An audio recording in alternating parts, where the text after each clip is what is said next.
introduce Arto that runs a protocol called ASIMOV. Full disclosure, we advise that protocol. It's one of the most interesting protocols that we've come across because of the way in which they're dealing with the constraints that artificial intelligence is currently facing, and doing so from a very, very practical point of view using blockchain, XNear, XAurora. Incredible, Arto. By the way, if you think that I'm not succinct, wait until you see Arto, like he's next level. Anyway, Arto, next. Thank you. There you go. Thanks, Arto. Hey, Arto. Let me just take over as presenter here. Go ahead. 1 second. Yes. You kindly made me co-host, so that works out. Thanks. Yep. Okay. So hey folks, I'm coming to you from a little bit further afield. I'm normally in Dubai, but currently sitting in Krakow, Poland. So this is morning for me over here. Good morning. And Arturo and Mark asked me on to meet the community. I expect I'll be an occasional guest now and then, and definitely gonna make my way down under eventually as well. I believe I have a cousin in Sydney that I've never seen, so I should get over and do that sometime. In any case, in terms of this talk now, let me give a brief bio. I've been working in digital currencies since 1998. I began working with eGold back in those days before Doug Jackson got his ankle bracelet. And then in the cypherpunk community in the decade prior to the invention of Bitcoin, and of course back in the day I was mining Bitcoin on my desktop. Those Bitcoins have sadly all been lost. But in the cypherpunk community, I'm best known as the guy that Ross Ulbricht contacted when he was thinking of the concept that became Silk Road. And I gave him some advice on how he could create that with the combination of Tor and Bitcoin. And we've just seen a week ago the conclusion of that saga, as in President Trump did pardon Ross Ulbricht, and he's a free man once again. In more recent years, in the Web3 community, I joined Near Protocol in 2020 to lead the EVM. And I've been over at Near for a couple of years, leading those efforts to layer the EVM cleanly on top of what's a third-generation blockchain, meaning that the EVM implementation was actually as a WebAssembly smart contract on top of the underlying blockchain, which is pretty cool. That's the user level contract, no special privilege, no nothing, and runs pretty well. A little bit later, we spun that out into Aurora Labs from Near. We took the EVM team, which I was leading, and we took the Rainbow Bridge team, which my colleague Alex Shevchenko was leading, and that became Aurora. I exited that about, I guess, 1.5 years ago, and started to pursue another passion of mine. For the last 20 years, I've been working also in knowledge representation. So for old-timers here, you might know labels like the semantic web, semantic technology, these kind of things. These days, these things are known as knowledge graphs. And this new venture that we have Mark and Artur also kindly advising on, this is combining those two tracks. So combining crypto and AI, specifically knowledge representation. So we put together a bit of a team and are still in stealth, but this is a sneak preview, as in we haven't really shared this with anybody so far.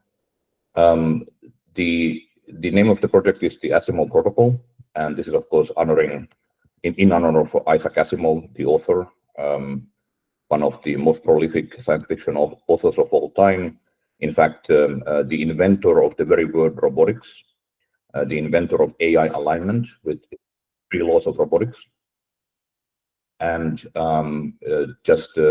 let's say, a path dependence through which our whole understanding of AI and robotics runs through.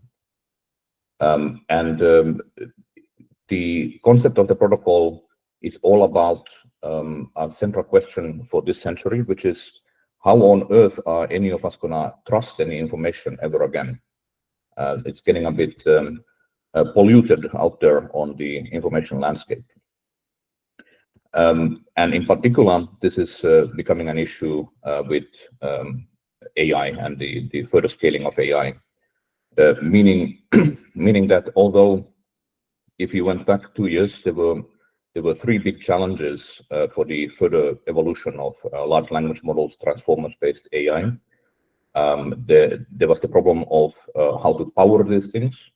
There was the power of obtaining enough hardware, as in compute. And then there's the third problem of data. So the first 2 have been sorted. Big tech went nuclear, which is kind of cool. I like this timeline. And I mean, for heaven's sake, Microsoft leased 3 Mile Island for the next 20 years. How cool is that? Also, we are no longer driving around GPU deliveries in armored cars, as was happening with NVIDIA deliveries a year or 1.5 years ago. So those things are all sorted. But the data problem is a lot harder. It's not exactly an elastic supply.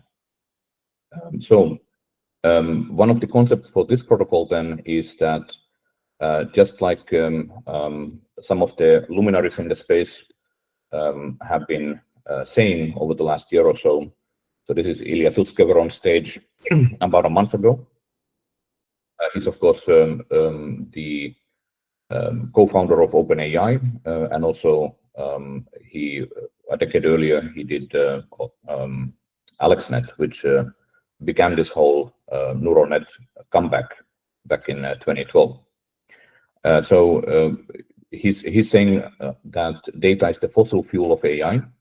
Similar sentiments have been echoed by Jan LeCun, the chief scientist at Meta, who has noted that the only way that anybody's going to have enough data is if somebody finds a way to crowdsource it, and that's basically what we want to help with.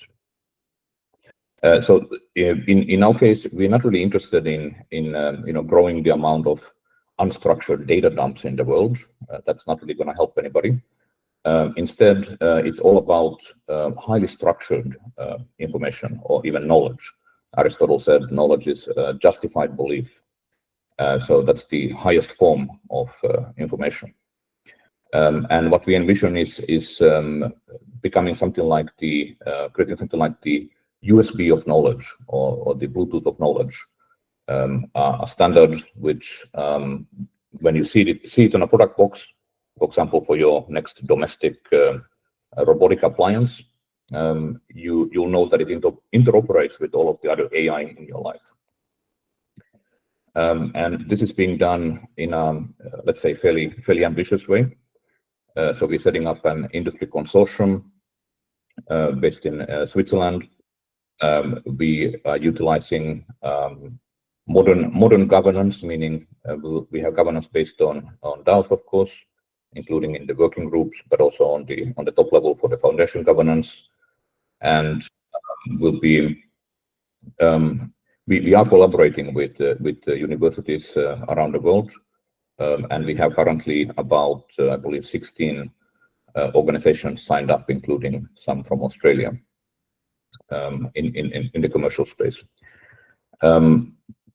And yes, we are hiring quite fast. I believe it's about 3 people a week currently.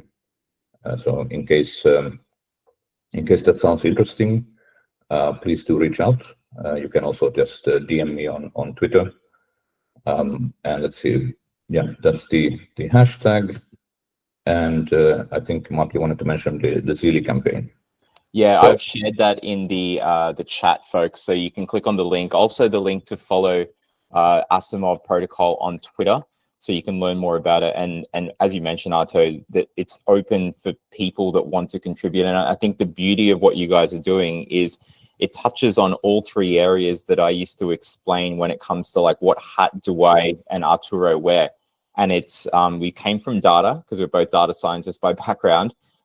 There's blockchain elements to this to protect AI, and there's AI elements. So, you know, it's a beautiful kind of project. And I know, you know, there's a lot of great stuff that's going to happen here. But could you just explain, just before we go to like the next speakers, how do you see blockchain just at a glance helping the AI space? Because I think there's people that are just starting to discover the benefits of this tech to help, you know, the future of AI. Well, the blockchain is really the coordination and settlement point. So if you think about what a blockchain fundamentally is, it's a means of creating trust among untrusting parties. That was the original Bitcoin spiel, so to say. And in this case, that's exactly what we need in terms of information, in terms of knowledge.